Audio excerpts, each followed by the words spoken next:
Bapa di surga, kami bersyukur pada hari ini kami boleh berkumpul bersama, dan khususnya kami akan bersama-sama berbincang-bincang dan juga mendapatkan nilai-nilai yang sudah diajarkan oleh para orang tua kepada anak-anak mereka. Sehingga apa yang mereka sudah sampaikan kepada anak-anak mereka dan yang disampaikan nilai-nilai itu juga diterapkan oleh anak-anak mereka. Kami rindu ya Tuhan, melalui acara ini, acara talkshow ini kami boleh belajar banyak dari pasangan-pasangan yang sudah menerapkan kebenaran firman. Kiranya Tuhan yang sertai dan Tuhan yang memimpin acara kami dari awal hingga akhirnya. Dan kami rindu nama Tuhan dipermuliakan dan juga nilai-nilai yang baik yang sudah diterapkan oleh para keluarga Kristen dan juga kebenaran-kebenaran firman-Mu boleh juga kami terapkan di tengah keluarga kami. Terima kasih Bapa, di dalam nama Tuhan Yesus kami bersyukur dan kami berdoa. Amin. Mari kita bersama-sama menyanyikan lagu yang sering kita nyanyikan ya. Setiap acara Faith at Home kita akan berusaha menyanyikan lagu ini. Aku bertumbuh, keluargaku bertumbuh.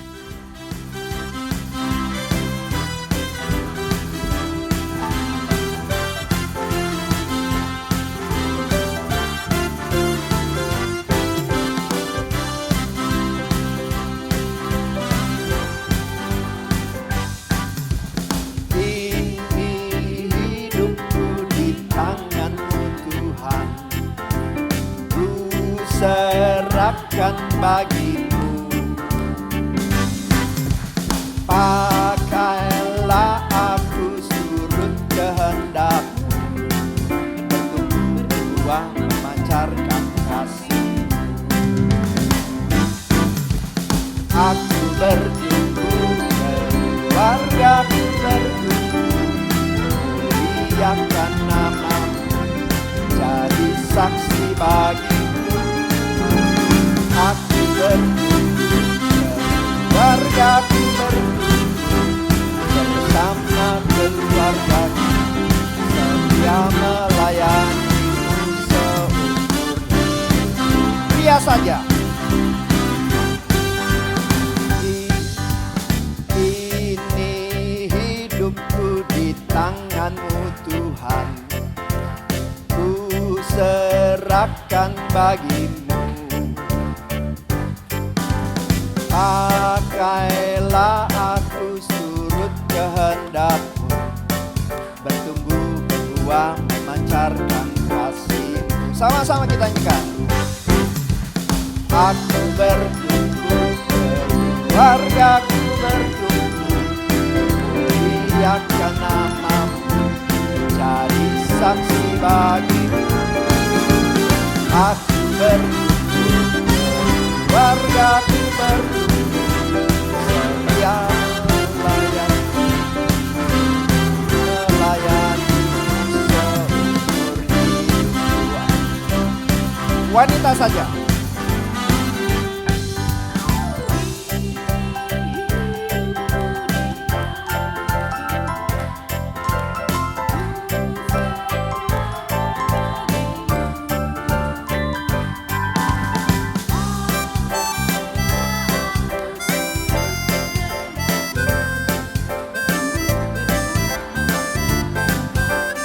Sama-sama, aku bertumbuh, keluargaku bertumbuh. Aku bertumbuh,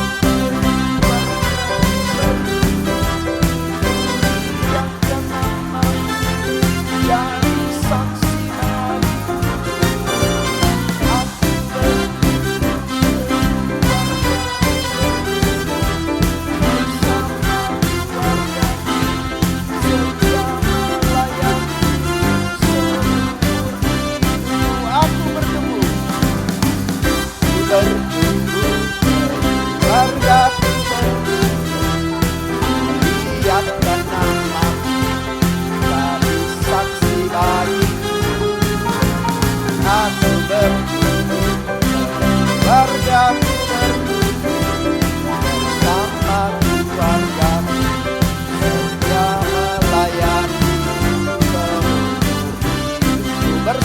keluargaku, nah keluargaku setia melayani seumur hidup. Sekalian dipersilakan boleh duduk. Dan saya mengundang dua narasumber, dua keluarga boleh maju ke depan. Dan melalui wawancara kita dengan mereka, kita boleh mendapatkan nilai-nilai yang penting, yang mungkin juga sebagai keluarga-keluarga kita bisa terapkan di tengah keluarga kita.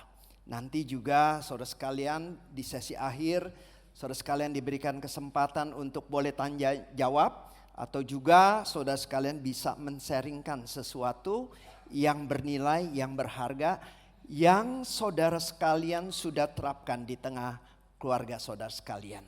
Dan hari ini saya memanggil dua narasumber. Pertama yaitu keluarga Bapak Sulaiman dan istrinya Ibu Lingling. Boleh dipersilakan untuk maju ke depan. Kita beri tepuk tangan yang meriah.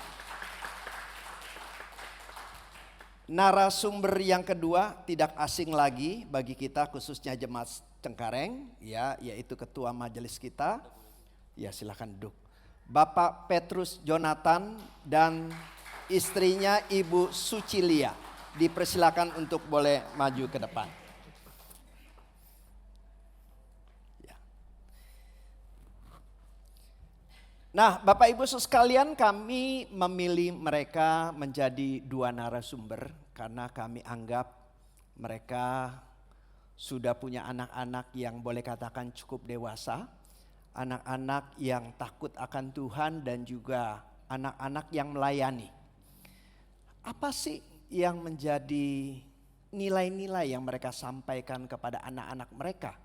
Sehingga anak-anak mereka boleh katakan anak-anak yang secara nilai-nilai Kristen mereka memegangnya dengan baik. Ya, kita akan bersama-sama mendengarkan dan juga kita juga sebagai pendengar juga boleh menjadi pelaku, kita boleh menerapkannya itu juga di tengah keluarga kita.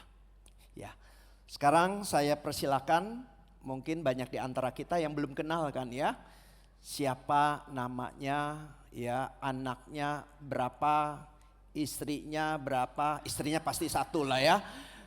Istrinya satu ya pasti, anaknya berapa, umurnya berapa, sekarang dalam udah kuliah atau udah kerja. Dipersilakan dari Bapak Sulaiman dulu.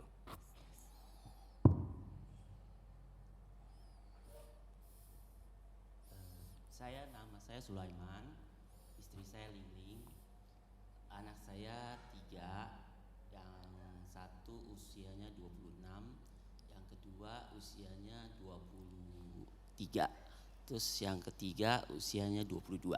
Sudah berapa lama menikahnya? Saya nikah dari tahun 97, berapa tuh? 28 tahun. 28 tahun ya, melewati masa pernikahan 28 tahun cukup panjang ya. Dan tetap bertahan, tetap mesra berdua ya. Dipersilakan saudara Celyong atau Sucilia yang ingin menyampaikan boleh. Ya, anak saya 2, yang pertama usia 23, kemudian yang wanita, yang kedua pria usia 17 tahun.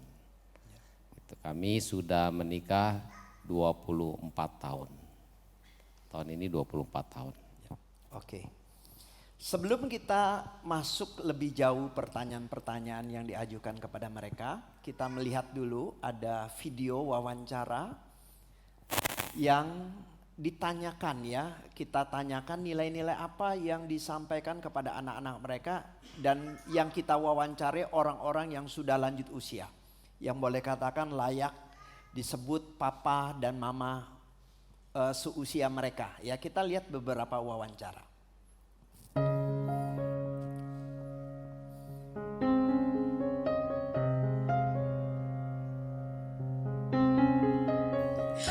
Memang anak-anak sejak kecil kita harus mendidik mereka di dalam iman kita ya, yaitu cinta kepada Tuhan. Jadi saya dari dulu memang anak-anak kecil saya udah ajak ke sekolah minggu. Mereka sudah ada kegiatan sendiri di sekolah minggu. Sampai remaja mereka boleh ikut musik, ikut ensemble, ikut segala kegiatan di gereja ya. Jadi setelah mereka dewasa, mereka keluar kota misalnya menjadi mahasiswa segala, mereka juga dapat mengikuti semua kegiatan di gereja, main musik di gereja semuanya. Dan kita perlu tanamkan mereka sejak kecil, belajar mereka berdoa.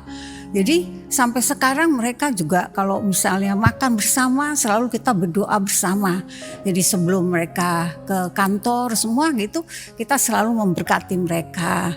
Jadi mau jalan kemanapun kita selalu di mobil selalu berdoa dulu. Jadi mereka dibiasakan untuk berdoa dimanapun mereka berdoa. Jadi udah jadi satu gaya hidup ya. Jadi kita harus tanamkan mereka sejak dini mungkin itu lebih baik daripada kita kalau udah terlambat susah lebih susah ya. Ini Ibu Syuing usianya Pertama-tama ya, 81 tahun. karena saya berkeluarga, karena udah Kristen ya. Kami berdua sama Ii ya senantiasa belajar setia diri kami masing-masing dan juga sebagai panutan membawa anak teladan bagi anak-anak ya, supaya mereka juga melihat bagaimana kita mengasihi Tuhan, bagaimana kita rajin kepada beribadah, bagaimana membaca firman Tuhan. Dan juga kami sebenarnya tidak dengan ilmu apa ya untuk mendidik mereka, tetapi kami berdua hanya sebagai panutan saja ya, pakai teladan saja bagi mereka.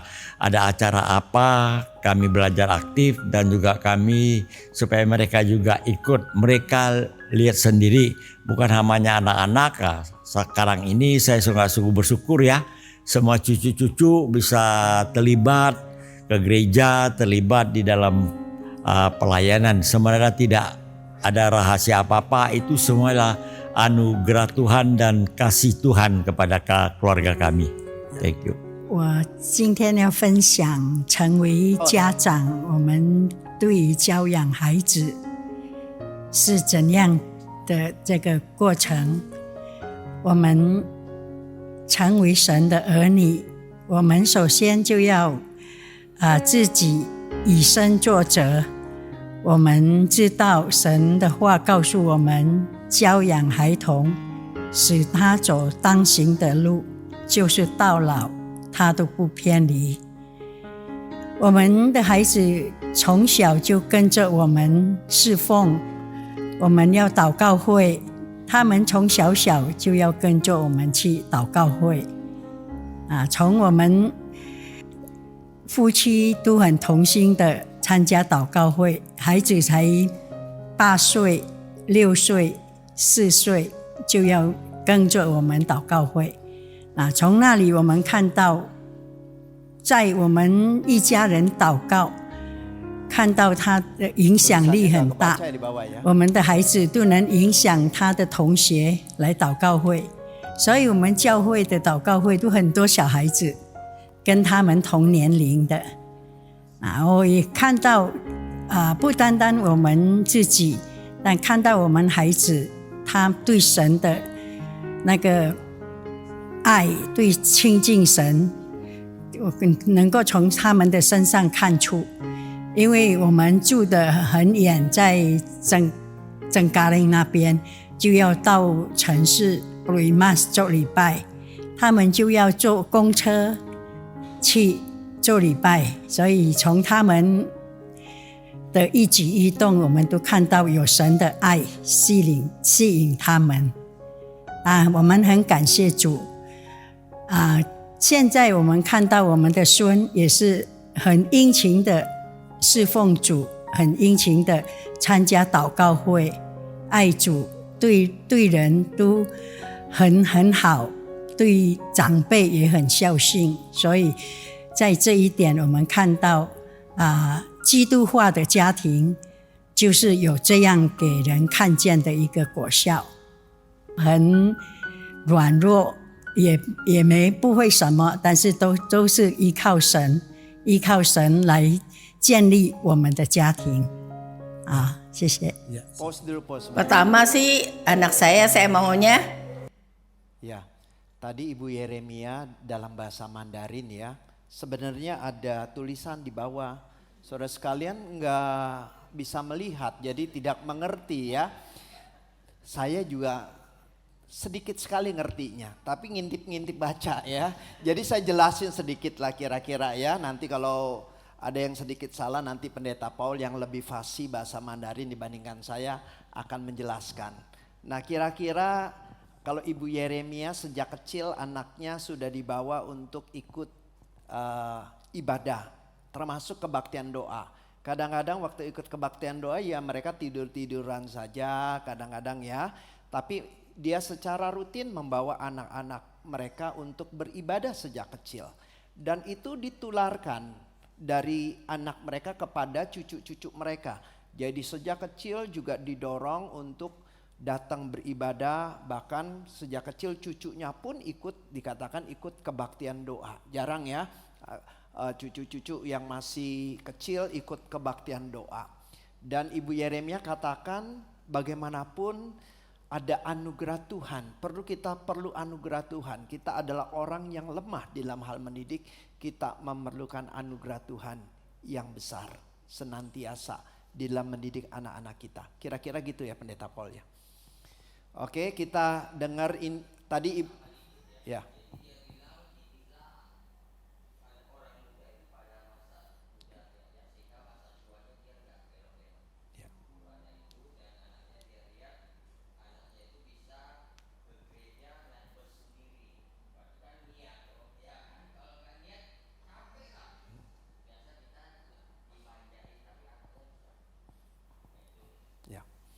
Tadi Ibu Yeremia umurnya 73 tahun. Ya, ini Ibu Esther umurnya kurang lebih juga 70 tahunan. Dipersilakan.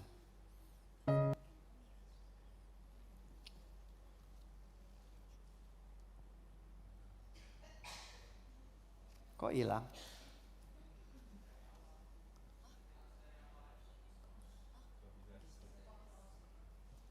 Nggak bisa di post ya. Anak saya udah percaya Tuhan. Ini bisa.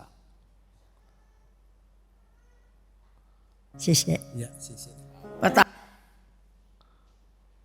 Nggak bisa. Jadi yang Ibu Esther nggak bisa. Kira-kira saya terjemahin lagi lah ya. Walaupun saudara nggak lihat, saya pakai kekuatan Roh Kudus saja. Karena saya udah dengar ya, jadi saya jelasin lagi ya. Kalau Ibu Esther itu mengajarkan bahwa sejak kecil dia juga usahakan anaknya itu datang ke gereja. Dan itu harus dimulai dari orang tua sendiri. Ibu Esther katakan begini, kalau dia sakit dia pasti juga ke gereja. Kecuali dia gak bisa bangun lagi, dia gak pergi ke gereja. Nah oleh sebab itu dia bilang keteladanan itu adalah sesuatu yang sangat penting. Kalau orang tua rajin ke gereja, anak juga rajin ke gereja. Awal-awal suaminya belum ke gereja ya, tetapi suaminya punya nilai yang sama. Suaminya belum Kristen. Jadi suaminya juga kalau anaknya gak ke gereja, suaminya ngajarin tuh, ayo ke gereja, ke gereja. Walaupun suaminya nggak ikut ke gereja, ngajarin iya ya. Tapi nilai yang dia punya dipahami juga nilai itu oleh suaminya. Dan saat ini boleh katakan anak-anaknya semuanya dan cucu-cucunya sudah menjadi orang yang percaya. Dari bagian-bagian yang kita sudah dengar, dari orang-orang yang sudah lanjut usia umurnya 80 tahun, ada yang 75 tahun, ada 70 tahun. Yaitu satu, mereka berusaha membawa anak-anak mereka datang beribadah, kenal Tuhan. Dan itu menjadi satu prioritas. Kedua yang kita dengar adalah bahwa mereka melihat keteladanan itu adalah sesuatu yang penting. Mereka mendorong anak mereka untuk beribadah, mereka pun setia untuk beribadah. Nah, yang kita wawancarai umurnya udah 80 tahunan, 70 tahunan. Dan narasumber kita rata-rata umurnya masih 20 tahunan. Bener ya? Lebih sedikit katanya ya. Umurnya sudah boleh katakan mereka ini yang diwawancarai seperti orang tua mereka. Nah, saya mau tahu juga ya dari mereka berdua, kira-kira nilai-nilai apa yang saudara sekalian ingat? Papa mama kan sudah Kristen ya. Apa sih yang ditanamkan sehingga wah saya harus tanamkan itu kepada anak saya? Mungkin dari saudara Sulaiman dulu. Ini pertanyaan berat ya, karena saya nggak bisa ngomong apa-apa ya. Cuma saya satu hal yang saya katakan anugerah Tuhan aja. Kalau saya saat ini bisa di dalam Tuhan. Ya memang latar belakang keluarga papa mama saya orang Kristen. Bahkan kungkung saya itu pendiri GKBJ. Ya saya pikir itu aja lah, saya nggak bisa ngomong lagi karena berat gitu. Karena saya kalau mikirnya ngomong gitu entah kapan waktunya saya bisa ngomong gitu. Itu aja sih, saya pikir hanya satu anugerah Tuhan. Oke, jadi ada anugerah Tuhan bagaimanapun ya, mungkin ada kelemahan-kelemahan dari orang tua atau juga kakek nenek, tapi kita percaya ada anugerah Tuhan yang membuat kita itu bisa mengenal Tuhan. Saya memang dari kecil sekolah minggu. Kalau saya flashback. Atau itu waktu sekolah minggu mama dorong gak tuh? Ya walaupun itu ada sedikit paksaan gitu ya. Tapi Tuhan panggil saya saat saya kelas 2 SMA dan itu saya betul-betul Tuhan tangkap dan saya betul-betul menyerahkan diri, padahal saya udah sekolah minggu dari kecil.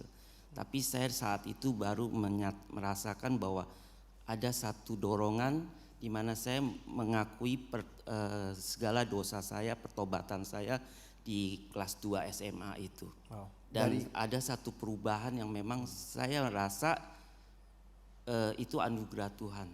Memang ya kalau dibilang orang tua saya ajarkan saya untuk ke gereja, tapi saya jujur katakan itu sedikit paksaan gitu. Karena ya memang sebenarnya saya nggak suka gitu ke gereja saat itu. Ya mungkin karena itulah kuasa Tuhan ya, dari kecil diajak ke gereja sekolah minggu, tapi akhirnya Tuhan bisa tangkap. Kalau mungkin saat itu nggak dipaksa mungkin bisa jadi. Tapi waktu kecil apakah ada nilai yang disampaikan oleh mama ya, baik mungkin bukan nilai secara Kristiani atau nilai yang sifatnya umum, misalnya ayo kerja keras, ayo misalnya rajin dan sebagainya, yang diingat?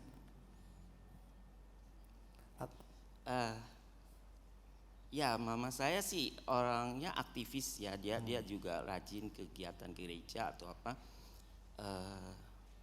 Ya lebih keteladanan lah ya. Ya dia teladan untuk pelayanan apa ke gereja. Dan saat itu memang dia sebagai ibu rumah tangga. Ya masih muda lah, mungkin sekitar 40-an atau apa. Dan papa saya sudah meninggal di usia muda, 49 dia udah meninggal. Ya jadi dia seorang bisnismen dan dia sibuk sekali dengan pekerjaannya dan dengan usahanya. Jadi dia kira-kira nggak tahu menahu soal pendidikan anak-anaknya. anak. Gitu. Ya, sorry, saya nggak mau Iya. cerita banyak. Ini karena ya, Tapi dari masalah- mamanya sendiri, mama pelayanan, ya mama boleh katakan punya teladan yang baik dalam hal beribadah dan melayani ya. Ya. Mungkin dari Ling Ling ada yang ingin disampaikan? Kalau ditanyanya sama gitu, saya tumbuh di keluarga yang bukan Kristen.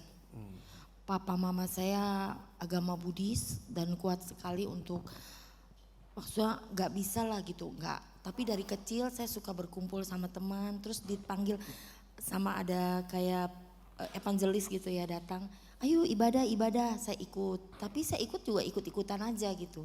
Pas saya bertumbuh remaja, saya sering nginep di kakak sepupu, cici sepupu saya, terus dia ke gereja GKI, ya saya diajak, ya biasa-biasa aja gitu. Nah saya mengenal Tuhan dan dibaptis di tahun 95, itu pun diajak suami saya. Karena saya pacaran sama dia 1-2 tahun, dia ajak selalu ke gereja, saya bilang saya nggak mau, kamu mau pergi aja, nggak usah ajak-ajak saya gitu. Karena dia rajin, mungkin dengan doa dia, terus akhirnya di tahun ketiga saya pacaran, yaitu saya ikut ke gereja. Kristen. Jadi Kristen karena Betul. awal-awal dari suami ya. Walaupun papa mama masih Buddha ya, mungkin ada nilai yang, wah ini nilai yang sangat baik nih, yang diajarkan papa mama nih. Saya harus pegang, saya harus ajarkan kepada anak saya nanti. Ada nggak kira-kira? Pasti ada. Papa mama, terutama papa saya ya. Jadi papa saya selalu mengajarkan kepada saya 6 bersaudara, 3 perempuan, 3 laki-laki. Papa saya selalu mengajarkan kepada saya, anak-anaknya, untuk hidup saling mengasihi. Walaupun dia tidak mengenalkan, tapi dia pasti tahu ya Tuhan yang menciptakan dunia ini. Tapi dia bukan seorang Kristen. Jadi dia bilang kamu harus mengasihi. Sampai nanti satu kali papamu dan mamamu dipanggil Tuhan, kamu tetap harus menyayangi. Namanya di dalam keluarga pasti ada bentrok, ada saling selisih paham, tapi selesaikanlah dengan baik. Itu yang saya ambil dari papa saya dan saya ajarkan kepada anak saya sampai saat ini. Oke, terima kasih ya. Jadi ada saudara harus saling mengasihi, harus kokoh gitu ya. Dari Lia dan mungkin Celyong. Kalau saya emang lahir dan dibesarkan dalam keluarga Kristen. Saya melihat banyak teladan dari ama saya dan juga kedua orang tua saya yang mereka di mana mengajarkan ya yang terus saya ajarkan kepada anak-anak saya juga, yaitu carilah dahulu kerajaan Allah maka semuanya akan ditambahkan kepadamu. Jadi apapun yang mereka pesan kepada saya, pokoknya cari dahulu kerajaan Allah, jadi mengutamakan Tuhan di atas segala-galanya. Itu yang selalu diingat ya. Carilah dahulu kerajaan Allah dan kebenarannya, maka semua akan ditambahkan kepadamu. Ya, karena ama saya pun sampai saat-saat terakhirnya tuh masih tetap ke gereja sampai udah nggak bisa jalan, sampai masih ke gereja gitu, sampai dijemput pakai kursi roda, masih tetap ke gereja dan masih tetap berdoa, dan dia ingat selalu menyebutkan nama-nama di list gitu di dalam doanya, dia masih catat. Itu yang saya ingat sampai masa tua dia, sampai 93 dia masih rajin berdoa dan dia masih nulisin nama satu-satu anak, mantu, cucu, bahkan teman-teman dia yang masih dia ingat yang belum berpulang ke surga dia sebutin satu-satu, dia tulisin di dalam list doa dia. Itu sih yang teladan yang diberikan oleh ama saya dan juga mami saya, di mana mami saya juga sampai sekarang kalau dia nggak ngapa-ngapain yang dia buka ya handphonenya Alkitab gitu, Alkitab sama lagu rohani lah, Alkitab sama lagu rohani. Ya itulah yang teladan yang saya lihat dari ama dan orang tua saya. Ya, mungkin dari saudara Petrus. Iya, kalau saya kedua orang tua saya juga dari Kristen. Mungkin orang tua dulu sulit untuk ngajarin, maksudnya dengan ilmu mereka yang ada, sekolah yang terbatas, mungkin mama juga cuma lulus SD atau SMP, mungkin sulit ya. Tapi yang saya belajar dari papa mama saya itu ialah teladan mereka, kesetiaan mereka kepada Tuhan, terus juga ya dalam segala kegiatan gereja sampai kedukaan apapun mereka ikutin. Dan seperti yang tadi Yeremia juga, seperti saya juga diajak gitu, kebaktian doa saya diajak walaupun saya main di gereja. Akhirnya saya main dengan teman-teman sekolah minggu, dengan Abi, beberapa teman kami yang sepantar saya. Jadi kami main bersama-sama gitu. Jadi yang saya lihat ya dari kedua orang tua saya ya teladan mereka gitu. Dan mereka pesan cuma satu, apapun yang terjadi tetap setia beribadah dan tetap ke gereja. Dan waktu di masa kelam ya kok ya. Saya sempat hilang dari GKBJ beberapa tahun di masa kelam saya. Yang saya ingat itu. Jadi walaupun saya masa kelam saya, jujur kalau bisa cerita ya walaupun saya masih mabuk gitu. Sabtu malam masih mabuk, pulang pagi. Minggu tuh saya tetap ada di GKBJ. Setelah ibadah baru pergi lagi gitu. Jadi itu yang ingat. Jadi selama mabuk pun ingat pesan mama, lu mesti ke gereja ya Minggu ya, lu mesti ke gereja beribadah Minggu, setia beribadah, itu aja sih. Dan sampai sekarang terbukti ya saya lebih banyak di gereja daripada di rumah. Ya itu puji Tuhan. Ya oke, tadi kita sudah mendengar ya nilai-nilai yang orang tua mereka tanamkan. Ada yang secara verbal, ya carilah dahulu kerajaan Allah dan kebenarannya. Dan itu menjadi satu ingatan bagi mereka. Atau juga mereka mengingatnya melalui keteladanan. Walaupun kadang-kadang sedikit dipaksa gitu ya. Kalau nggak gereja ditendang lah begitu ya. Sedikit dipaksa. Tapi itu pun kita lihat dampaknya ada. Mengingatkan untuk datang ke gereja dan akhirnya bisa percaya ya. Nah tadi kita sudah mendengarkan nilai-nilai yang mereka dapatkan dari orang tua mereka. Sekarang adalah nilai-nilai yang mereka tanamkan kepada anak mereka. Tetapi saya mau tahu dulu, pasti di antara mereka sebagai sepasang suami istri dari latar belakang keluarga yang berbeda, pasti ada nilai-nilai yang berbeda. Dan nilai-nilai yang membuat mereka kayaknya beda nih dengan nilai gua. Terus ditanamkan kepada anak mereka. Sehingga wah mungkin terjadi perbedaan nilai ya. Wah saya maunya begini, begini. Saya ambil contoh misalnya begini. Umur berapa sih boleh pacaran? Yang bapaknya ya udahlah 15 tahun boleh misalnya ya. Yang ibunya bilang nggak bisa, harus udah kerja boleh baru pacaran. Itu perbedaan nilai. Nah saya mau tahu ya, tapi pulang nanti jangan ribut ya. Kira-kira ada perbedaan nilai waktu mendidik anak-anak ya. Terus bagaimana akhirnya nilai itu bisa diselesaikan? Saya dulu. Ya.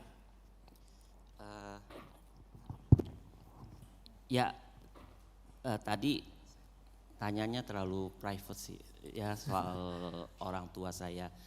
Ya seperti tadi saya ceritakan, kita dari latar belakang keluarga yang mungkin beda banyak ya gitu ya. Justru itu jadi satu momen di mana saya melihat, oh ya, saya sekarang sebagai seorang suami dan sebagai seorang ayah, ya bapak lah, jangan ayah ya, papa. Jadi saya punya patron, istilahnya patron yang mungkin tidak terlalu, ya jangan bilang buruk lah ya, tapi nggak terlalu baik banget. Tapi ada satu hal di mana saya tangkap dari keluarga istri saya, mereka itu kekeluargaannya sangat Kuat ya. kuat. Jadi dia kalau setiap hari Minggu, Sabtu Minggu mereka bisa kumpul gitu kan. Sedangkan saya tuh nggak biasa gitu. Kadang saya bilang males juga ya gitu. Tapi diomongin sama saudaranya, jangan udah nikah kok nggak pernah kumpul sama keluarga gitu kan. Akhirnya saya Waktu diomongin gitu emosi nggak kira-kira? emosi sih enggak, cuman sebel Kesel dikit. ada ya? Ada sebel juga karena tiap minggu gitu. Dan kebetulan yang baru nikah dari dia 6 bersaudara, dia yang kedua gitu. Saya yang ketiga. Jadi istilahnya ini kok ngumpul mulu gitu, kan capek juga kerja. Waktu itu saya masih kerja gitu. Saya bilang tiap minggu suruh, waktu itu ke rumah orang tuanya Tangerang. di daerah Tangerang kampung. Saya tinggal di Jakarta. Jadi udah capek kerja, terus hari Sabtu suruh ke Tangerang, nginep Minggu ke gereja. Terus Senin kerja lagi. Kan saya bilang capek lu begitu. Tapi ya diomongin gitu, katanya jangan udah nikah jadi nggak ngumpul-ngumpul. Oh ya udah, tapi saya ambil satu positifnya, ya itu baik sekali. Dia berkaca dari saudara-saudara saya nggak pernah begitu gitu, nggak ada kumpul-kumpul. Ya udah masing-masing aja.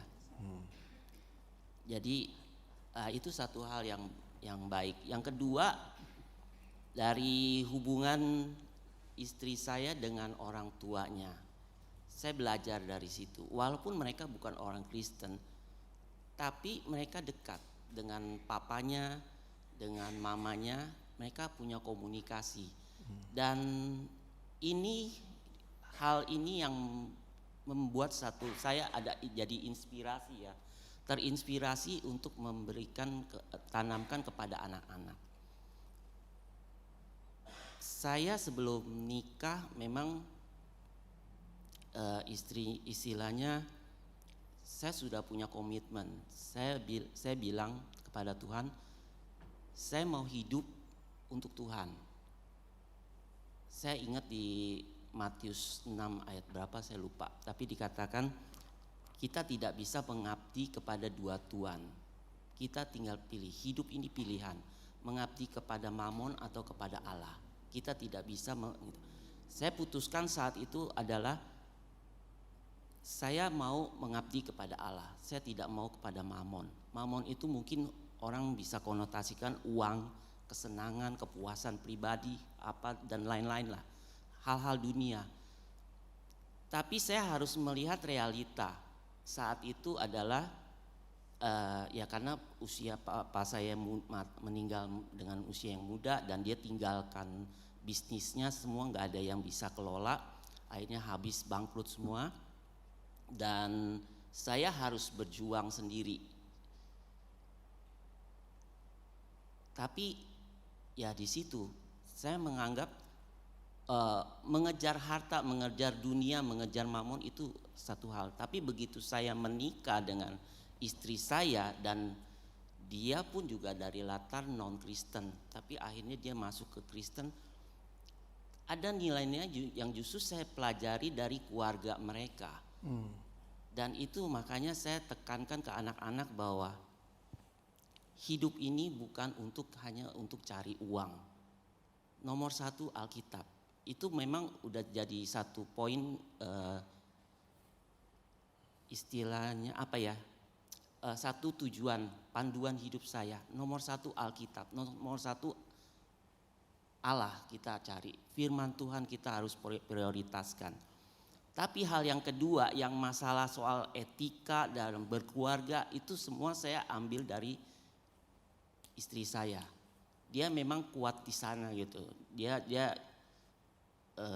ya seperti itu kekeluargaannya. Makanya saya tekankan ke anak-anak, apapun yang terjadi, kalian hubungan darah tidak boleh putus.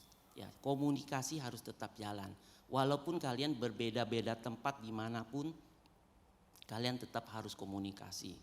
Ya, saya jadi ingat tadi ngomongan istri saya kan dia bilang pesan papanya orang tuanya. Dan saya juga pesannya ke anak saya seperti itu. Papa mama nggak bisa selamanya bersama kalian. Nanti kalau kalian sudah besar, misalnya sudah punya keluarga masing-masing, tolong jangan putus.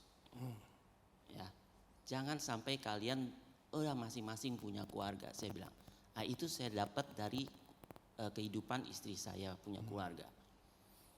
Tadi dikatakan bahwa Pak Sulaiman kan sama papa meninggal waktu usia muda ya papanya ya. kurang adanya komunikasi antara orang tua dan anak. Terus lihat dari keluarganya Ling Ling kan ada orang tua dan anak tuh komunikasi, ada yang baik, sangat baik ya komunikasinya.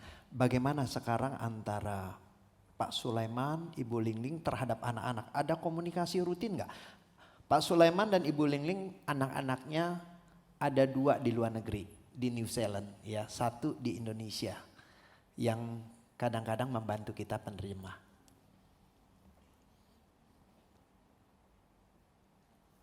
Komunikasi. Blank tiba-tiba. Ya justru komunikasinya sampai saat ini saya bilang sangat baik sekali ya.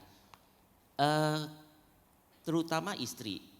Kalau saya kepada anak-anak, saya lebih banyak bicara tentang hal-hal yang prinsip. Kalau mereka menanyakan soal misalnya tentang kalau dulu masih kuliah, sekolah, mereka menanyakan tentang pelajaran. Terus kalau sekarang mereka sudah pada bekerja, nah itu mereka tentang pekerjaan pun mereka tanya, komunikasi, cari. Jadi tapi kalau tentang bicara heart to heart ya kebanyakan istri saya. Ya karena mungkin memang dia latar belakangnya seperti itu.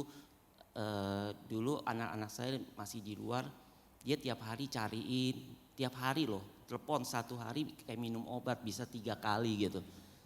Kadang anak yang nggak mau dicari. Kalau anak zaman sekarang begitu, yang gede bilang, aduh mama kalau telepon nggak tepat waktunya gitu. Ya kenapa? Ya ini lagi main game gitu. Ya udah, terus dia ngoceh gitu. Kalau saya sih dengerin aja gitu di samping, saya ketawa-ketawa gitu.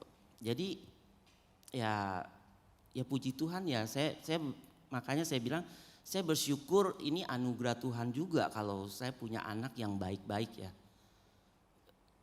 Karena kalau saya lihat dari saya sendiri, kalau misalnya saya nggak ketemu istri saya yang model begini nih misalnya ya. Mungkin anak saya pun nggak pernah saya ajak ngobrol kali gitu. Ya saya memang orangnya agak diam, tapi saya berubah, saya mau berubah. Dan di situ saya memang senang belajar, saya berubah. Di dalam keluarga saya termasuk paling bawel. Bahkan anak saya nih kalau saya udah mulai ngobrol-ngobrol, terus saya selipin firman Tuhan apa gitu kan segala macam. Terus dia bilang, ya Pak, ini kita udah ngobrol 1 jam lebih loh Pak. Jadi saya diingatkan, oh ya udah oke nggak apa-apa gitu. Dan saya tidak marah. Terus kadang mereka ledekin gini, ya itulah tadi sedikit nasihat dan petua dari Bapak Sulaiman, kata anak saya diledekin gitu. Ya kita tutup dengan doa dan naikkan pujian. Ya istilahnya anak saya memang begitu. Saya dengan anak-anak dekat. Jadi memang saya lihat ini memang lebih banyak peran dari istri sih.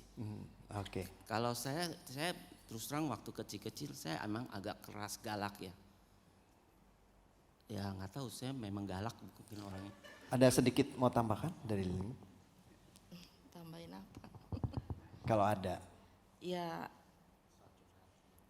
kalau anak-anak tuh biasanya, anak saya kan yang paling besar umur 26 ya. Saya puji Tuhan itu memang benar anugerah. Sampai saat ini nih uang dia cari sendiri. Dia mau beli sesuatu, dia bisa foto dulu loh. Atau dia bergaya di kamar toko gitu. Dia bilang ini baju bagus gak ya? Ini celana bagus gak ya? Gitu. Dia tanya saya selalu. Saya bilang, oh bagus kok, keren. Nah ini tangannya kepanjangan, saya harus bagaimana ya? Sampai saat ini semuanya begitu. Kecuali anak saya yang kecil yang ada di Indonesia sekarang nih. Itu kalau gak ditanya gak jawab. Ditanya aja itu agak susah. Jadi saya mau menanyakan dia itu. Saya mesti di meja makan. Saya udah membiasakan diri begitu dari dulu. Saya bilang, duduk udah selesai makan bertiga, terus saya bilang boleh jangan masuk kamar dulu ya, boleh gak mama sama papa mau tanya dulu nilai kamu bagaimana, komunikasi kamu sama temen bagaimana. Dia gak punya temen loh, temen dia di Indonesia ada 3. Nggak tahu di sana, ya kan kita selalu tanyakan punya teman enggak gitu. Jadi kalau mau yang kecil kamu mau tahu sesuatu itu kamu harus korek dia. Tapi kalau yang ke satu dan cewek yang kedua itu setiap hari yang perempuan tuh cari kita. Selalu, karena saya cuma kasih saran satu sebentar ya. Jadi gini loh, anak itu mau di luar mau di sini, kamu yang jadi orang, kita yang jadi orang tua tuh harus mulai dulu gitu loh. Gak bisa mengharapkan anak-anak sekarang tuh untuk cari kita, untuk berbicara, enggak. Jadi kita yang harus korek-korek. Nah karena sudah bertahun-tahun saya sebagai mama lakukan itu, mungkin kata Rizal Badudu saya itu toksik, biarin aja tuh anak saya enjoy sampai sekarang. Suka-suka aja gitu loh. Iya dia jawab gitu, yang gede itu walaupun dia lagi di tengah kesibukan kerja, dia pasti menjawab WA saya, kalau sibuk sebentar ya mam, nanti aku jawab mama gitu. Ya gitu, Ya. udahlah jangan bawel-bawel ntar. Oke, terima kasih ya. Tepuk tangan dulu deh ya. Dari Bapak Sulaiman dan Ibu Lingling kita bisa nangkep sesuatu ya, bahwa ada nilai yang berharga yang disampaikan dari orang tua, dari Lingling dulu, yaitu papanya, orang keluarganya nyampaikan keluarga mesti satu. Dan ini mempengaruhi mereka berdua, dan Bapak Sulaiman yang keluarganya tidak seperti itu menganggap ini baik, sangat baik, dan dia tanamkan itu kepada anak-anaknya. Keluarga mesti saling mengasihi, ya. Itu nilai yang berharga yang mereka sudah dapatkan dari orang tua, walaupun orang tuanya bukan orang Kristen. Dan yang kedua, Bapak Sulaiman sebelumnya tidak punya komunikasi yang baik dengan ayahnya, yang fokusnya lebih bisnis. Tapi dia menyadari sebagai seorang ayah harus ada waktu untuk berkomunikasi dengan anak-anak. Ditambahkan oleh Ibu Lingling bahwa sebagai orang tua harus inisiatif. Cari waktu, cari cara supaya bisa ngomong dengan anak-anak kita. Termasuk mungkin anaknya pendiam banget. Cari waktu untuk berbicara ya. Nilai itu yang bisa kita dapatkan dari Bapak Sulaiman dan Ibu Lingling. Selanjutnya dari Celyong dan juga Lia, dipersilakan. Saya nggak usah pakai bapak ibu lah ya, biasa panggilnya nama ya. Jadi nanti nama aja lah ya. Jadi saudara maklum ya, karena saya sudah mengenal cukup lama, jadi lebih baik pakai nama aja lah. Iya Musa. Ada ya? Ya kalau saya sama istri memang punya nilai yang pasti ya, namanya kita berbeda, latar belakang orang tua kita juga berbeda. Kalau istri dibesarkan dari keluarga yang Jakarta, yang santai, maksudnya yang gak terlalu dengan aturan-aturan yang kolot ya. Kalau saya kebetulan orang tua Chinese, istri juga Chinese, cuma Chinese ya Jakarta. Nah kalau orang tua saya Chinese, yang papa dari Bangka, mama dari Belitung, Akung juga memberikan salah satu pengaruh untuk nilai-nilai itu sebagai Chinese bagaimana, sebagai orang Kristen bagaimana. Jadi kadang pasti ada nilai-nilai dari kami berdua yang berbeda. Gitu. Nah, ketika ada itu berbeda, ketika kita terapkan ke anak, pasti ada saatnya kami berdua ribut, gitu ya, ribut. Menurut saya begini nih, terus istri, menurut gue begini gitu loh. Ya, jadi sampai kadang ya ada saatnya mungkin kita juga bingung, anak kita yang bingung gitu. Ya kan, jadi kami berdua berusaha saat itu ketika oh iya ya dengan belajar kita sadar, kita discuss gitu loh. Ini menurut saya begini, menurut you begini, bagaimana baiknya gitu. Ya kan, oh kita ambil ini, oh you punya lebih baik, kamu punya lebih baik atau saya punya lebih baik, pakai ini aja, pakai ini aja. Jadi antara suami istri sebenarnya nggak ada yang paling benar, nggak ada yang salah gitu loh ya. Karena memang kita dididik dari latar belakang yang berbeda, orang tua yang berbeda gitu ya. Dengan model yang berbeda, nah, pasti ada nilai-nilai dan yang ditanamkan itu semua pasti dari kita mau baik ke anak. Nah bagaimana caranya ya, suami istri masing-masing berunding berembuk bagaimana baiknya sehingga nilai-nilai yang mau kita tanamkan itu satu dan sama dan yang terbaik. Kalau menurut saya sih gitu aja sih. Ya, ini ada satu poin yang sangat baik ya. Perbedaan nilai pasti ada. Dengan karakter yang berbeda-beda, dengan latar belakang keluarga yang berbeda-beda.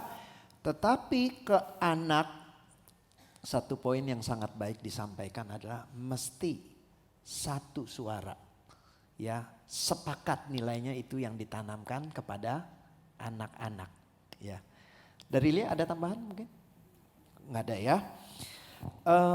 Pertanyaan selanjutnya nih bagi kedua orang tua ya. Menurut saudara-saudara ya, kira-kira apa sih nilai apa nih yang sangat penting yang saya harus tanamkan kepada anak-anak saya, dan bagaimana sebagai orang tua saudara menanamkan nilai-nilai tersebut. Ya misalnya mungkin ada mesbah keluarga atau di meja makan itu saudara menanamkan nilai tersebut.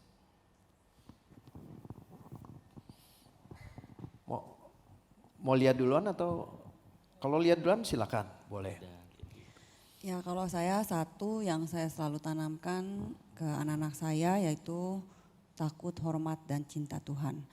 Dan setiap kali saya doain pun, setiap pagi saya doain anak-anak saya, itu yang saya kumandangkan terus ya. Tuhan tolong jadikan Dave anak yang takut, hormat, dan cinta Tuhan. Karena menurut saya itu adalah modal utama. Untuk dia takut, kalau dia takut, dia hormat dan dia cinta Tuhan, pasti dia tahu mana yang boleh dia lakukan dan mana yang tidak boleh dia lakukan. Itu aja. Jadi selalu kalau ada kesempatan menyampaikan ya. Doa sih pasti, karena saya setiap pagi kebetulan saya berangkat bareng sama Dave ke sekolah. Sampai tempat parkir, saya matiin mesin mobil, saya gandengan tangan, saya doain Dave. Dan saya selalu ngomong itu setiap hari. Jadikan Dave anak yang takut, hormat, dan cinta Tuhan, sehingga Dave tahu mana yang boleh dia lakukan dan mana yang tidak boleh dia lakukan. Itu aja sih. Nganterin sampai di sekolah, doakan, dan salah satu doanya adalah doa yang sangat baik supaya takut akan Tuhan. Ya, dari saudara, dari Sulaiman. Ada beberapa prinsip yang saya tanamkan dalam arti tadi seperti soal tujuan hidup kita, pasti nomor satu adalah Alkitab. Yang kedua masalah etika. Yang ketiga baru skill. Urutan ini nggak boleh terbalik saya bilang. Saya katakan kepada anak-anak. Sekarang anak-anak saya sudah bekerja semuanya. Saya katakan gini. Sebelum mereka masuk dunia kerja, waktu mereka udah mulai part time gitu ya. Saya bilang, ingat, jangan money oriented. Kita kalau ada kesempatan Tuhan berikan untuk kamu bisa mendapatkan uang yang banyak, kamu harus kejar. Kadang bingung kan? Dibilang katanya jangan money oriented, tapi kalau ada kesempatan cari uang yang Tuhan kasih, kejar itu. Poinnya adalah anak-anak saya mungkin sekarang ini udah mulai mengerti. Dia harus berjuang. Saya selalu tekankan apa? Ingat ya, kalian bukan dari keluarga kaya. Semua yang kalian dapatkan sampai saat ini itu semua anugerah Tuhan. Jadi mereka saya sudah bertahun-tahun saya tanamkan ini terus, makanya selalu saya tekankan kalian harus masih muda berjuang. Tapi yang jadi masalah adalah kalau Tuhan kasih kesempatan itu kalian harus kejar. Yang jadi masalah adalah sering terjadi caranya kalian mendapatkan uang itu. Ya mungkin ini satu filsafat saya dari dulu, karena yang saya tadi bilang, saya mau mengabdi kepada Allah daripada kepada Mamon. Tujuan saya adalah anak-anak harus fokus kepada Tuhan, bukan kepada uang. Tapi saya tahu perjalanan hidup itu tidak mudah. Berkaca dari kehidupan saya, Ya mungkin sebagian orang di sini juga mengenal dari dulu. Bapak Eudi mungkin kenal saya waktu di Samanhudi lagi remaja. Ya, kehidupan itu tidak semudah seperti waktu mereka masih kecil ada orang tua yang bisa memberikan. Saya tanamkan kepada anak-anak, hidup ini begitu keras. Bahkan ekstrim, sangat ekstrim saya bilang, dunia di luar itu banyak orang jahat. Kalian harus cerdik seperti ular, tulus seperti merpati. Makanya saya bilang ke mereka, yuk waktu bekerja dengan seorang, ya satu perusahaan, kamu tetap harus rajin dan jujur. 2 itu aja, itu kalian udah hidup. Saya bilang, nggak perlu kalian pintar. Orang pintar itu banyak di dunia ini, banyak orang pintar. Tapi untuk rajin dan jujur itu mungkin sulit mendapatkannya. Tapi di atas itu semua adalah kepercayaan, trust.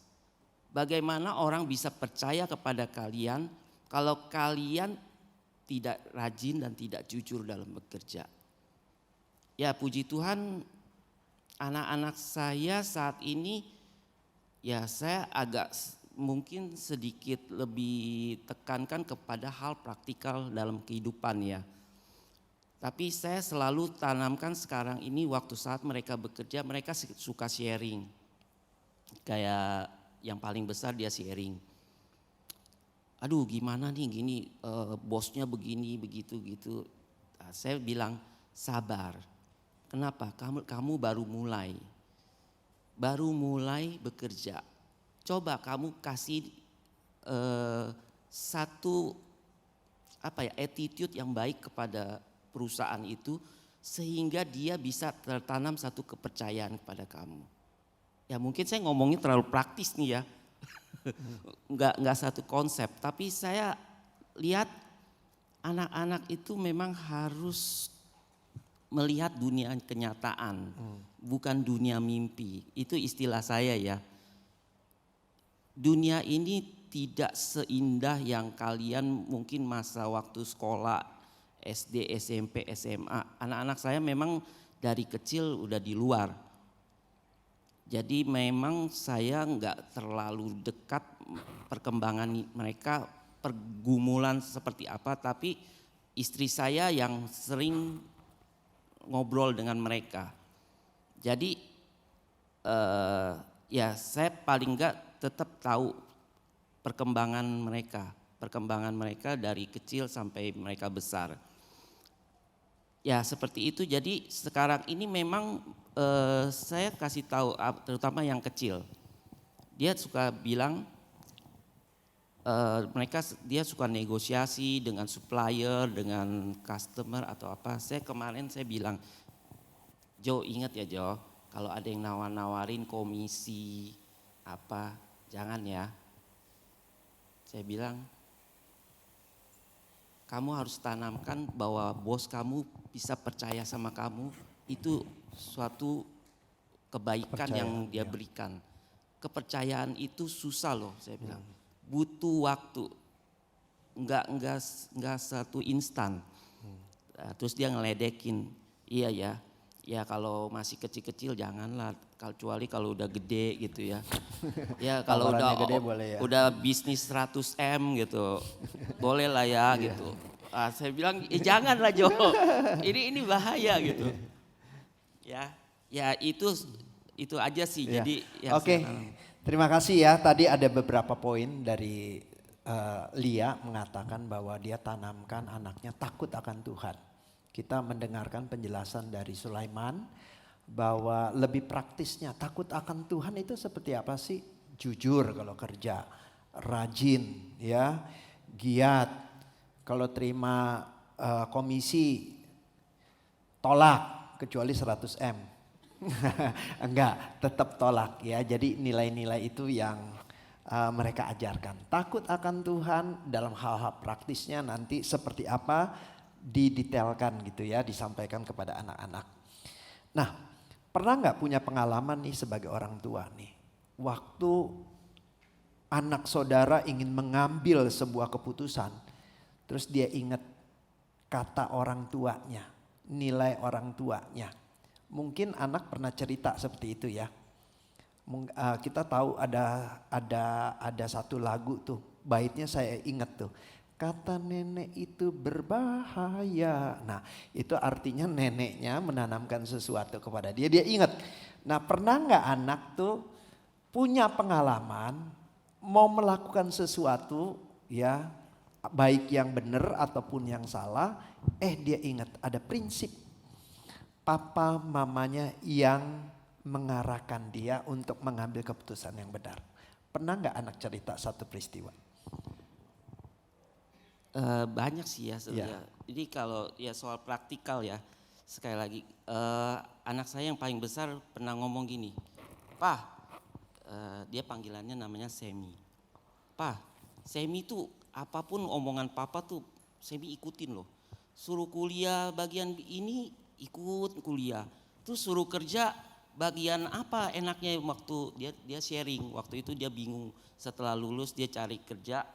Terus dia bilang, enaknya kerjanya di bagian apa ya, di bidang apa gitu. Terus saya bilang, kamu lebih senangnya kerja di lapangan apa behind desk, di belakang meja gitu atau apa gitu. Nggak demen lah yang gitu-gitu, saya lebih senangnya yang di lapangan lah gitu, apa ketemu orang apa. Ya udah kalau gitu kayak gitu-gitu mendingan kamu coba ambil bidang marketing lah gitu. Nah, dia ikutin tuh. Tapi akhirnya dia ngoceh ke saya, ini semua kan papa yang suruh gitu. Lah yang nyuruh siapa gitu kan, kata saya. Kan kamu kasih pilihan, papa cuma kasih satu saran, ya kan. Nah terus ya waktu dia bekerja seperti itu. Terus yang kedua juga sama, dia bilang. Tapi dia enjoy ya, akhirnya kan dia enjoy dalam ya bidang dia marketing. enjoy. Ya dia sekarang menikmati gitu, karena mungkin duitnya banyak kali ya. Terus yang kedua juga sama, jadi dia saya tanamkan kedua itu cewek. Saya bilang panggilannya Grace lah. Grace ingat ya, kamu walaupun wanita, kamu terus kejar, kamu punya mimpi, kamu harus bisa mandiri. Saya ajarkan seperti itu. Terus dia bilang ya sekarang dia komit banget. Dia cari kerja maunya yang sesuai dia punya kuliah. Padahal udah ada yang nawarin yang agak sedikit melenceng bidang. Dia bilang nggak mau lah, ini nggak sesuai. Buat apa sia-sia dong kuliah gitu. Udah lama. Ya udahlah nggak apa-apa lah terserah kamu. Terus kemarin ini agak sedikit pribadi lah ya. Dia ceritanya ada jalin hubungan dengan seorang cowok. Dia takut banget sampai dia ngomong sama mamanya, jangan kasih tahu papa ya, jangan kasih tahu. Padahal usia dia udah 23. Terus akhirnya dia bilang, dia terpaksa setelah jalan udah 2 bulan. Tapi cowoknya itu memang di luar di Jepang. Terus dia baru bilang, "Pa, Grace udah pacaran loh." Terus minta maaf ya, papa marah gak gitu. Saya bilang, ya enggak juga, kamu udah usia 23 emang mau sampai kapan baru pacaran gitu. Jadi saya bilang ya udah, kalau dulu memang saya larang dia jangan pacaran. Kamu ingat, kamu perempuan, kamu harus bisa mandiri, kamu harus berjuang. Kejar mimpi kamu, saya gituin kan. Jangan pikirin soal pacaran lah apa gitu. Saya bilang ya itu. Nah yang kedua, yang terakhir juga sama. Waktu dia masuk satu perusahaan, dia bilang, "Pak ini gimana nih Pak, ada 2 perusahaan nawarin gaji yang sama nih. Terus ya perusahaannya apa gitu." Terus akhirnya dia bilang, "Oh yang satu ini food and beverage, yang satu steel." Ya saya kasih saran gitu. Terus dia bilang, ya oke. Akhirnya dia nurut saya gitu. Saya juga bingung, ini anak-anak saya baik gitu. Saya bilang, ya puji Tuhan apa yang saya ituin nurut gitu. Dan mereka selalu ingat mungkin pesan saya, karena saya selalu bilang kalau ada apa-apa curhat apapun juga jangan ke teman, selalu ke orang tua. itu mereka mungkin ya, jadi ini praktisnya hal-hal seperti itu mereka pun Selalu bicarakan. ingat, ya. Bahkan sorry, si yang anak saya yang cewek masalah soal lagi PMS aja dia ngomong ke saya loh. Terus saya bilang, Ling, kamu tolong ngomong dah kalau soal begini jangan ke saya. Masa gitu. Jadi saking deketnya gitu. Jadi cewek pun dia bicara hubungan kita sama orang tua tuh udah Jadi seperti akrab. teman. Jadi mereka tanamkan seperti itu sampai mereka bekerja pun mereka ingat, oh ya apa-apa harus komunikasi dengan orang tua. Oke. Mungkin dari saudara itu, Celyong atau Lia? Kalau saya ingat waktu Irene waktu awal-awal kuliah di Sydney, dia kan juga kuliah sambil kerja di McDonald kan waktu itu. Ya itu yang saya bilang, saya cuma bilang kamu harus mengutamakan Tuhan, kamu harus mengutamakan hari Minggu ke gereja. Jadi waktu itu dia ada tawaran kerja dikasih jadwal kerja di hari Minggu di McDonald. Sedangkan kalau di sana tuh kerja hari Minggu tuh double pay, wah bayarannya gede banget gitu. Iya, tapi ya saya bersyukur anak saya berani nolak untuk walaupun bayarannya dengan double pay, dia lebih mengutamakan dia ke gereja dan dia melayani Tuhan.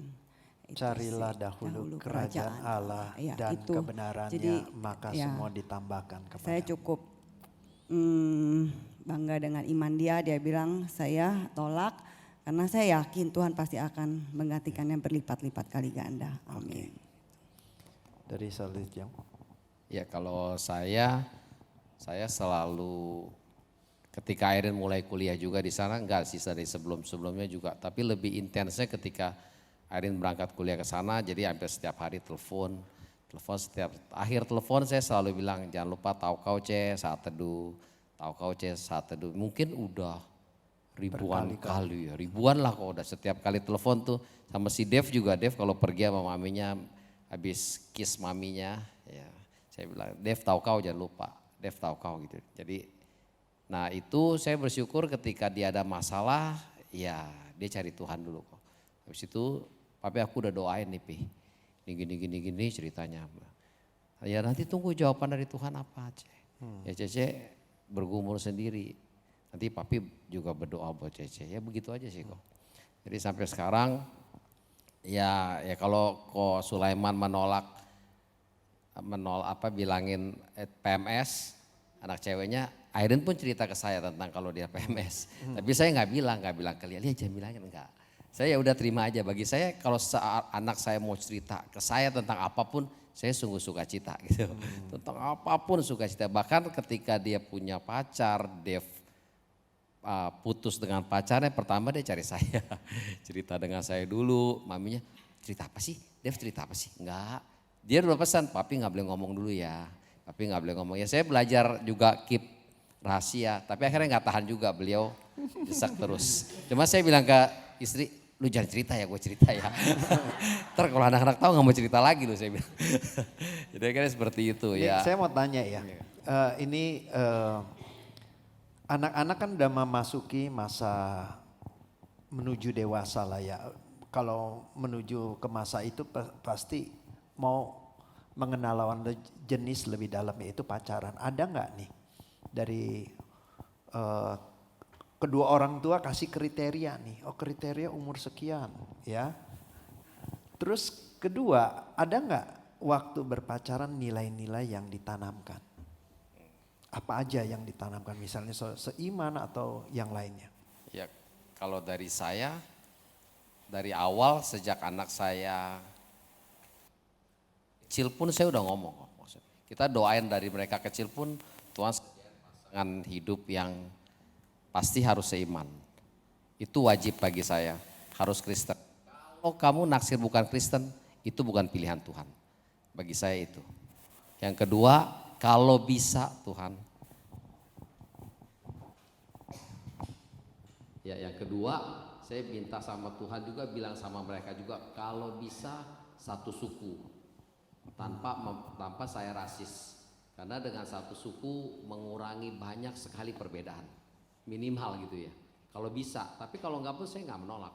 Gitu. Tapi yang pasti Kristen saya harus Kristen. Di other agama lain saya enggak. Saya udah bilang sama anak saya 2, kalau kamu enggak Kristen, enggak. No. Kalau umur? Enggak ada kok. Enggak, boleh aja. Malah saya suruh. Kayak Dev, lu belum punya pacar, nggak ada yang kamu suka, gitu kan. Akhirnya dia suka satu perempuan, saya lega. Ketika dia suka. Kalau sukanya laki-laki bahaya ya. Ketika dia suka perempuan saya sangat lega. Gitu. Ya, tapi aku punya pacar, aku senang amat. Aduh, puji Tuhan, udah jalanin aja. Yang penting yang sopan, yang wajar pacarannya, nggak boleh terlalu cuek, nggak boleh terlalu bucin. Oke. Dari ini Ling atau Sulaiman? Nah. Kalau saya sih, saya tanamkan memang pasti nomor 1 adalah seiman. Ya cuman anaknya yang mempertanyakan gitu. Ya saya bilang tetap harus seiman, khususnya untuk yang cewek ya. Jangan kamu cari yang ya walaupun non Kristen, jangan. Terus kalau Katolik gimana? Karena dia cowoknya sekarang Katolik. Saya nggak berani bilang jangan gitu. Tapi ya istilahnya ya udah jalanin lah. Toh LDR juga bakalan putus gitu saya. Didoain nggak supaya putus? Enggak ya? Kalau yang cowok ya dia pertanyakan kenapa sih harus Kristen gitu. Nah saya bilang gini, saya bilang prinsipnya harus seiman ya tetap itu karena percaya Tuhan. Dengan percaya Tuhan yang sama ya kalian nanti punya satu pemahaman visi yang sama gitu. Tapi ya sekarang ini dia juga belum punya ngincer cewek, jadi nggak tahu juga ya. Ya mungkin kalau soal gini lebih banyak mereka ngobrol ke mama. Jadi heart to heart yang tadi saya bilang. Mungkin kamu mau tambahin? Enggak ada ya. Ya, dari pembicaraan kita bisa kita tarik kesimpulan bahwa ada nilai yang sama dalam menentukan pasangan hidup ya. Dan pacaran sama siapa? Yaitu seiman. Terus juga yang kedua masalah umur, ya mungkin banyak perbedaan-perbedaan ya. Ada yang umur sekian boleh ya. Tapi yang paling penting adalah mereka sudah dewasa. Tahu nilai-nilai yang benar ya. Jadi memang masalah berapa usia itu tidak ada patokan, tapi lebih ke arah dewasa. Tapi biasanya sih kedewasaan juga mengikuti umur juga ya. Oke, itu yang disampaikan oleh mereka. Sebelum kita lanjut, kita sama-sama nyanyikan satu lagu, Keluargaku Adalah Sorgaku. Ini saya waktu dengar kalimat keluargaku adalah sorgaku, ini wah lebay banget ya. Tapi setelah lihat bagian atasnya kan ada doa, kiranya kerajaanmu datang dalam keluargaku, baru keluargaku adalah surgaku. Ya, jadi kita lihat kalimat seperti itu. Sama-sama kita nyanyikan. Aku dan seisi rumahku akan selalu menyembahmu, Tuhan dan Raja-Ku, di dalam kasih karunia-Mu yang hidup saling melayani dan melayani-Mu. Bila Tuhan menjadi kepala rumah ini, maka berkat kehidupan tercurah selalu. Datanglah kerajaan-Mu, jadilah kehendak-Mu, Ku alami setiap waktu. Keluargaku adalah surgaku. Sekali lagi kita nyanyikan.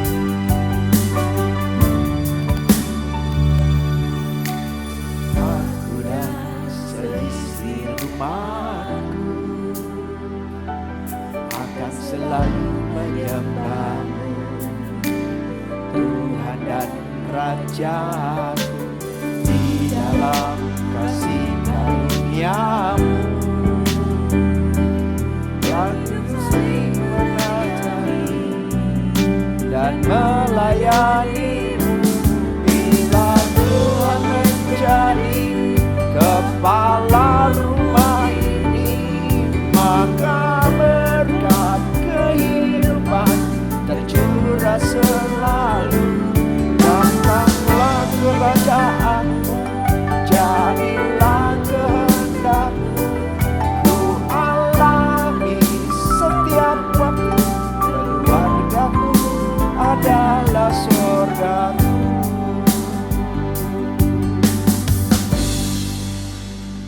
So sekalian kita melihat satu buah survei, di mana survei ini dilaksanakan di Amerika.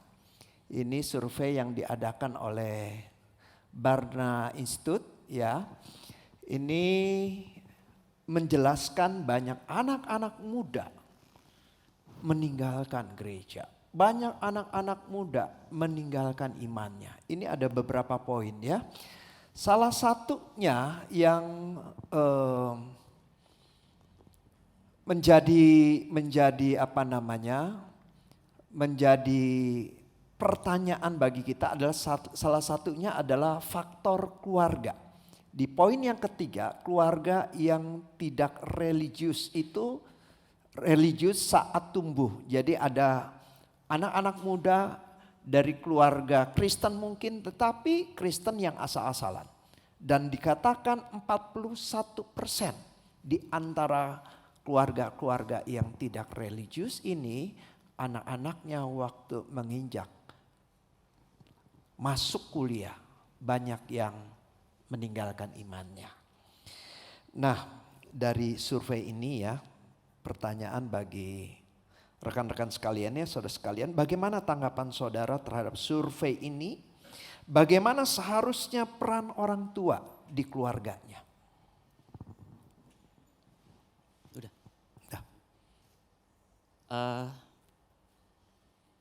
Ada beberapa obrolan lah ya saya dengan anak-anak mereka di luar itu mereka melihat misalnya apa ya kita bilang live together without marriage. Jadi kumpul kebo lah kalau ya, bahasa kumpul Indonesia kebo ya. ya. Di sana biasa. Jadi mereka punya banyak orang yang nggak semua, tapi orang-orang sana mereka bilang gini, ya udah kita hidup bersama dulu. Nanti 1 tahun, 2 tahun kalau cocok kita married, kalau tidak ya sudah bubar. Tidak ada bilang, kalau di Indonesia mungkin ada yang bilang, oh jangan dong cewek rugi gitu. Di sana tidak ada bilang cewek rugi, cowok rugi, nggak ada. Sama-sama mau, sama-sama suka. Nah itu yang saya bilang ke anak-anak, jangan ya sekali lagi melakukan itu. Yang kedua, sex before marriage.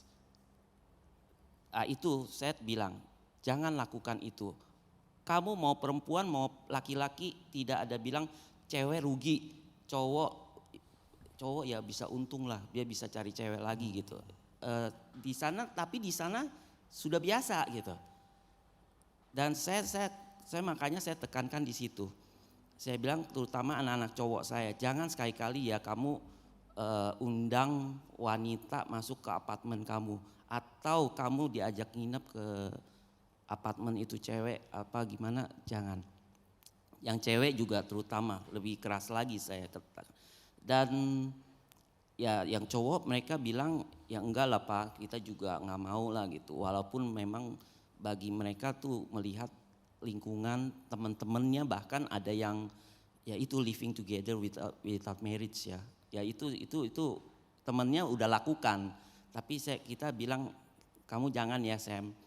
Nah yang cewek puji Tuhan dia punya satu prinsip pernah ngomong ke saya, Pak apa ya unconditional negotiable. Dia bilang ada sesuatu yang tidak bisa dikompromikan. Jadi Grace Grace, I know my limit, dia bilang. Saya tahu limit saya sampai di mana. Saya tidak mau kompromi. Kalau misalnya nih, ya contoh kalau udah mulai pegang-pegang tangan atau apa, oh itu no gitu misalnya. Oh ya bagus Grace gitu. Jadi bukan saya yang ngajarin sih, dia mungkin udah ngerti sendiri gitu. Ya mungkin karena dia ajarin juga di gereja di sana gitu kan, memang harus hati-hati. Kondisinya sangat berbeda sekali, saya bilang di Indonesia dengan di luar. Ya mungkin kalau di Indonesia mungkin orang takut-takut ya. Tapi di sana sangat terbuka sekali, makanya saya sangat agak sedikit strike gitu. Kita bilang tetap ya saya bawa-bawa budaya lah. Saya bilang ini kita orang Indonesia, budaya Asia, tidak bisa yang begitu-gitu saya bilang. Padahal nggak ada hubungannya juga ya. Ya seperti itulah. Ya. Jadi memang ada anak muda kalau lihat dari survei itu, karena konsepnya sudah dipengaruhi oleh konsep dunia tentang seksual, boleh tinggal bersama tanpa menikah atau sebelum menikah melakukan hubungan. Banyak yang sependapat sehingga mereka lihat gereja itu kuno. Moral gereja itu udah ketinggalan zaman. Nah banyak juga tuh 17 sampai 40% mereka setuju dan mereka tidak sependapat dengan gereja. Mereka meninggalkan gereja karena konsep ini. Tapi Bapak Sulaiman menanamkan nilai itu kepada anaknya dan anaknya memegang nilai bahwa di dalam kekristenan ada nilai tentang kehidupan seks yang harus mereka pegang dengan benar. Tidak ada seks di luar pernikahan. Satu nilai yang bagus yang ditanamkan. Dari dari Celyong dan Lia. Iya, kurang lebih sama kalau mengenai tentang pacaran, seks dan lainnya. Tapi ya yang saya ambil yang nomor 3, yang keluarga tidak, suka kaget juga ya, keluarga tidak religius saat tumbuh ada sekitar 41% gitu ya. Ya itulah yang salah satunya adalah teladan dari kita orang tua ya. Saya sama istri tetap berusaha bagaimanapun, kalau saya nggak bisa bangun, saya tetap beribadah. Dan ketika kami melayani, kami juga, saya bilang sama istri ya, ketika kamu ambil pelayanan ya harus full, segenap hati, segenap jiwa, lakukan itu seperti untuk Tuhan. Jadi ya kita harus sebagai orang tua, saya sama istri ya menjadi teladan aja sih. Teladan sambil ngomong, teladan sambil ngomong. Bahkan ya anak saya udah tahu, saya minggu pertama, minggu kedua saya ada rapat misi, minggu ketiga saya ada rapat majelis. Karena minggu 4 kita ke pos, hari Minggu hampir nggak pernah ada waktu untuk mereka, kami jalan gitu ya. Jadi kami ambil biasa di hari Sabtu, waktu Airin ada di sini pun kita pergi biasa hari Sabtu. Nah sekarang sama Dev ya bertiga aja pergi atau sama papa kadang ya di hari Sabtu gitu. Minggu udah pasti nggak ada. Jadi dia bisa lihat bahwa ya kedua orang tuanya ya kita berusaha untuk menjadi teladan bagi anak-anaknya, sehingga yang ini mungkin bisa dikurangi di keluarga kita di lingkungan GKBJ Cengkareng. Keluarga tidak religius saat tumbuh. Ya sangat disayangkan ini ya. Ya. Gitu. Mengingat waktu ya, mungkin ini kata-kata terakhir. Kata-kata terakhir, bukan berarti meninggalkan dunia ini. Kata-kata penutup lah ya untuk talk show ini, untuk bagi para hadirin yang hadir, kira-kira apa sih saran saudara yang saudara berikan kepada orang tua yang ada di tempat ini melihat kondisi kerohanian dari anak-anak zaman sekarang? Kira-kira apa ya yang harus mereka lakukan? Saran-saran. Awalnya adalah dari orang tua. Kita sebagai orang tua bukan berarti kita lebih benar dari anak-anak. Kita juga perlu belajar dengan rendah hati. Belajar dengan yang lebih senior, belajar dengan ya seperti seminar-seminar ini. Saya pikir itu satu hal yang baik. Bukan berarti kita udah lebih tahu segala sesuatu dari anak. Kadang kita pun harus belajar dari anak. Itu satu hal yang saya dapatin ya. Karena anak-anak kadang mereka bisa mempengaruhi pemikiran saya juga. Jadi oh iya, saya rendah hati menyadari oh iya kita salah. Mungkin pemikiran kita jadul banget gitu kalau menurut mereka. Tapi ya memang yang penting tidak bertentangan dengan prinsip firman Tuhan. Dan satu hal lagi yang iman kita itu percaya mempengaruhi iman anak-anak. Kalau kita dengan sungguh-sungguh beriman kepada Tuhan, saya percaya Tuhan pun akan memelihara anak-anak kita. Ya, terima kasih dari Saudara Petrus. Ya, kalau dari saya juga nggak lebih baik dari Bapak Ibu. Saya juga masih terus belajar. Tapi yang satu saya lihat bahwa banyak sekarang orang tua yang terhadap anak itu, terutama yang sedang bertumbuh ya, kalah dalam tanda kutip. Ketika anaknya mau sekolah minggu, anak saya susah bangun siang, nggak diajak. Jadi dibiarkan orang tuanya aja, anaknya nggak sekolah minggu. Dan itu akhirnya tumbuh terus, ya akhirnya terbiasa. Jadi saya meneladani orang tua saya yang harus saya mewajibkan hari Minggu, kalau kamu masih bisa bangun harus ke gereja. Dan itu saya terapkan ke anak saya dan itu menjadi teladan yang baik. Jadi bagi saya nggak ada kompromi terhadap ibadah. Minggu adalah waktunya Tuhan, wajib. Apapun itu yang terjadi, wajib. Bahkan ketika kami ada kesempatan mungkin diberkati, kami ke luar negeri, kalau bisa kan ada gereja Indonesia, kita akan pergi. Keluar kota, kita akan pergi ke gereja yang ada di sekitarnya. Bagi saya itu wajib gitu loh, dengan beribadah dulu. Dan jangan berkompromi kalau itu tidak sesuai dengan firman Tuhan. Karena sekarang saya lihat banyak orang tua yang berkompromi dengan anak untuk masalah-masalah kerohanian. Itu aja sih. Berliling. Ya, yang Celiong ngomong itu benar, saya juga lakukan. Tapi saya cuma kasih bilang gini, kalau kita nih, kalau saya sih ya jangan main kita, saya tuh berdua ya. Tadi kan udah tahu kalau keluarga saya tuh seneng banget berkumpul bersama. Memang dari 6 saudara ada Kristen 3, yang 3 bukan Kristen. Setiap pergi kayak ke Puncak, ke Bandung atau kemana jalan-jalan itu mereka bilang ayo Cici ikut. Saya nggak mau. Saya pasti cari Tuhan dulu, saya pasti ibadah dulu. Saya mau tunjukkan kepada anak saya bukan cuma bilang Semi, Grace, Joe, kamu jangan lupa ya ke gereja ya tinggalin. Tapi saya sendiri gak jadi teladan gitu loh. Gak memberi contoh yang baik buat anak-anak saya gitu. Malu dong saya seperti itu kan. Makanya sampai saat ini saya setiap Sabtu walaupun dibilang toksik saya akan lakukan Koko besok jangan lupa ibadah ya. Oke Ma. Nah jadi kan berarti dia tahu bahwa saya dari kecil dia tumbuh walaupun dia SD sudah pergi lulus SD, lulus SMP udah keluar. Tapi saya gak malu gitu. Kasih tahu anak saya setiap hari Sabtu harus ibadah karena saya melakukan itu juga sebagai orang tua punya komitmen cari Tuhan dulu gitu loh. Ya.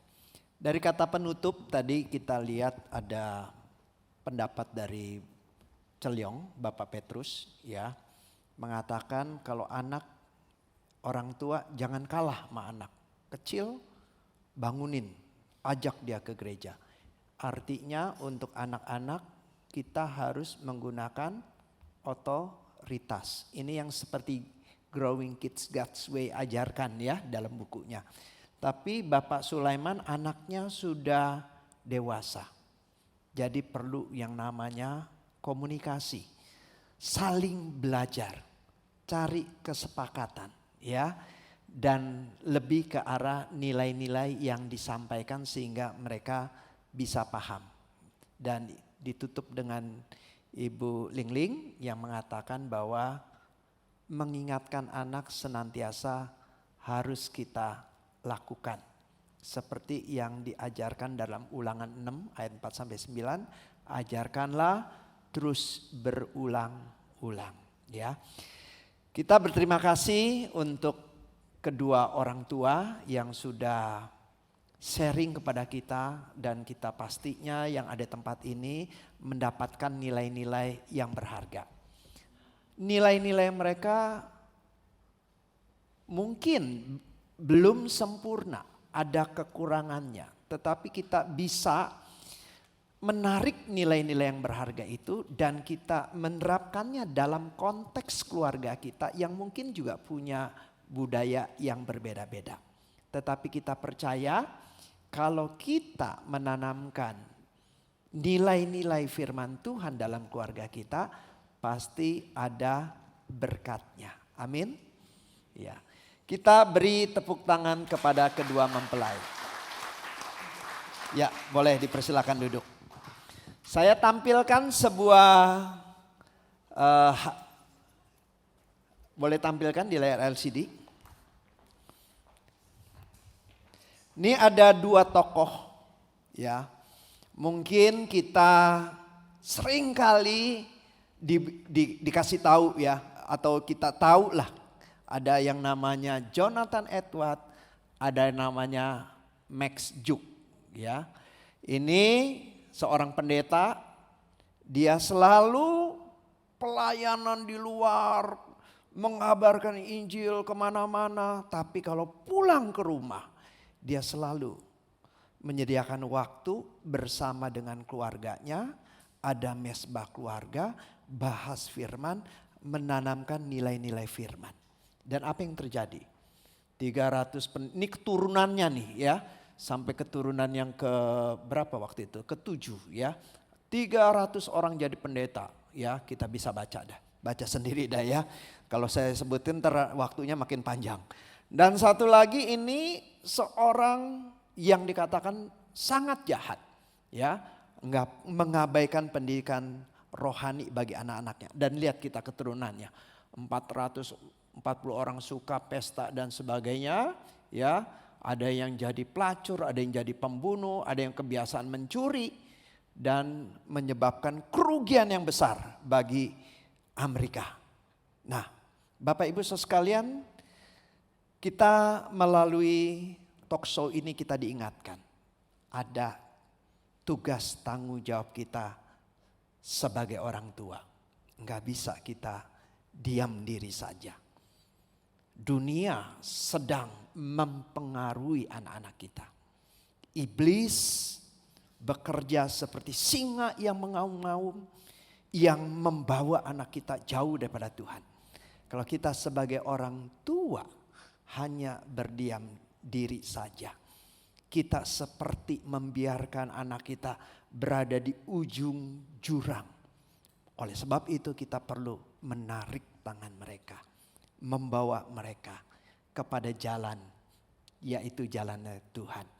Kiranya ini menjadi tugas dan tanggung jawab kita bersama.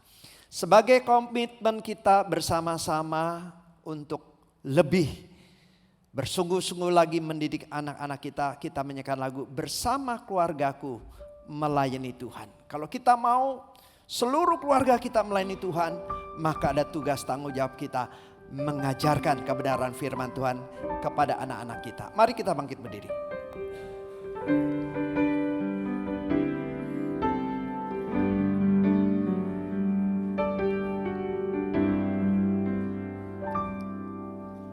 Kami datang di hadirat-Mu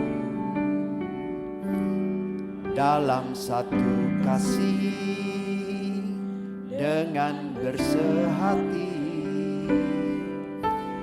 berjanji setia sampai akhir, mengasihi-Mu Yesus. Bersama keluargaku melayani Tuhan, bersatu selamanya mengasihi Engkau. Tiada yang dapat melebihi kasih-Mu ya Tuhan.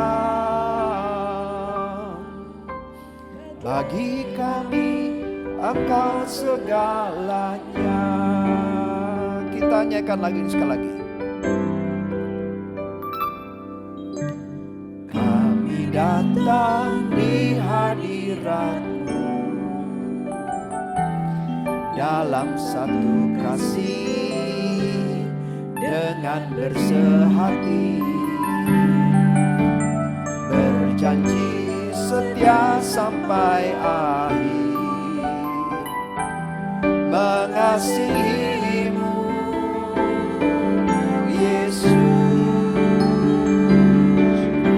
bersama keluargamu melayani Tuhan, bersatu selamanya mengasihi Engkau. Tiada yang dapat melebihi kasih-Mu ya Tuhan. Bagi kami Engkau segalanya. Bersama keluargaku, minta Pendeta Paul untuk boleh mimpin dalam doa. Keluargaku melayani Tuhan, bersatu selamanya mengasihi Engkau. Yang dapat melebihi kasih-Mu ya Tuhan. Bagi kami Engkau segalanya. Kita masuk dalam doa. Bapa, kami datang kepadamu. Tuhan, terima kasih Tuhan. Kalau Engkau membuka mata kami untuk melihat, ada anugerah Tuhan dalam kehidupan kami kalau kami dekat dengan Engkau.